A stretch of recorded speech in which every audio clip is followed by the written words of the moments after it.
Bonjour à tous et bienvenue dans ce nouvel épisode de Pourquoi Padre. Nous avons aujourd'hui cette question d'Alain, 37 ans, qui nous demande tout simplement pourquoi prier pour les âmes du purgatoire. Alors déjà, de quoi parlons-nous en évoquant le purgatoire?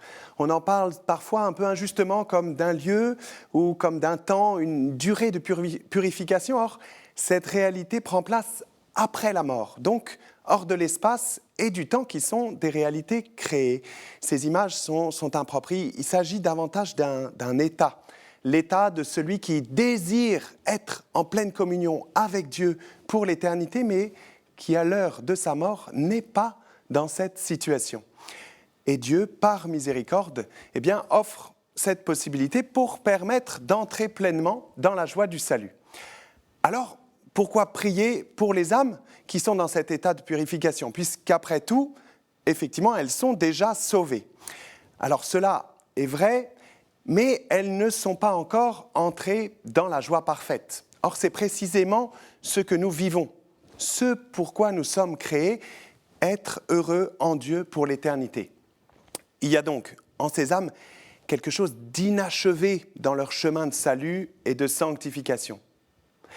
Or, nous sommes solidaires, nous sommes membres d'un même corps. Nous, ici-bas, sur cette terre, les saints déjà entrés dans la gloire, et puis ces âmes qui vivent dans cet état de purification.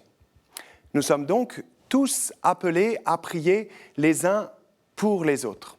Et l'objet de notre prière, quelle qu'en soit la forme, vise normalement toujours le plus grand bien de ceux pour qui nous prions.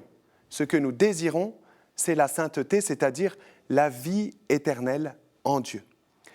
Et donc nous prions pour ces âmes qu'il leur soit donné d'entrer dans la joie parfaite. Alors le moyen le plus parfait, le moyen par excellence d'appeler pour chacune de ces âmes des défunts, et plus spécialement celles que nous portons dans nos prières, celles de nos proches, c'est d'offrir le sacrifice eucharistique à leur intention, afin que les bienfaits de cette célébration du mystère du Christ, mort et ressuscité, s'étendent à ces âmes qui ne peuvent plus profiter directement de la grâce des sacrements après leur mort. La communion des saints, donc, se manifeste dans chaque célébration eucharistique. Nous prions pour les défunts et tous les saints du ciel prient avec nous.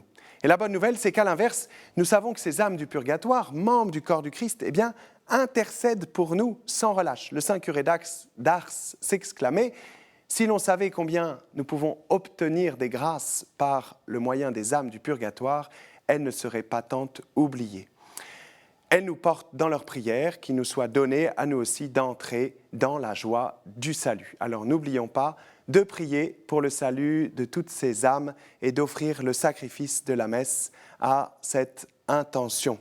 Merci Alain pour cette question. Merci à vous tous pour vos questions que vous pouvez envoyer à l'adresse pourquoipadre@kto.tv.com ou sur les réseaux sociaux, bien sûr. Et puis vous retrouvez cette vidéo, toutes les vidéos sur ktotv.com. À très bientôt.